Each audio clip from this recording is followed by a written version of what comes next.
La couverture santé universelle peut être considérée comme une ligne d'arrivée auquel aspire à franchir le monde entier. Car c'est un idéal où toutes les personnes ont accès aux services de santé et de soins dont elles ont besoin sans aucune difficulté financière. Conscient que la santé occupe une place dans la vision de développement d'un pays, l'État burkinabé s'est engagé à améliorer la santé des populations en améliorant les soins de santé. C'est ainsi que depuis 2008, elle y consacre 15% du budget national, conformément à la déclaration d'Abuja en 2001.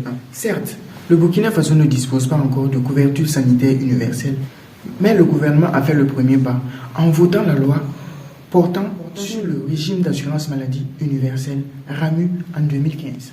Selon un sondage, environ 2 700 000 femmes dans le monde n'ont pas accès aux contraceptifs modernes. Cela signifie que sur le plan mondial, nous sommes très loin des objectifs.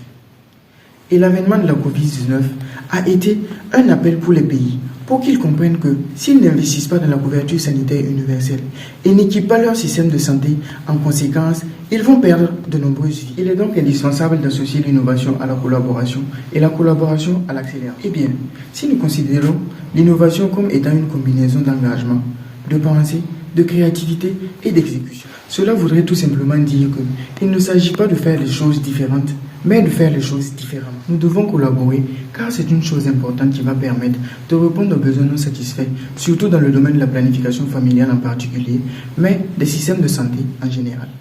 Enfin, l'accélération des efforts va permettre non seulement de reproduire les bonnes pratiques à une échelle plus large, mais aussi de récolter très vite les difficultés et de penser à des solutions plus idoines dans les plus brefs délais. Partant de là, si la couverture sanitaire universelle consiste à ne laisser personne en marge, alors ne devrons-nous pas être un instrument pour l'atteinte de ces objectifs ?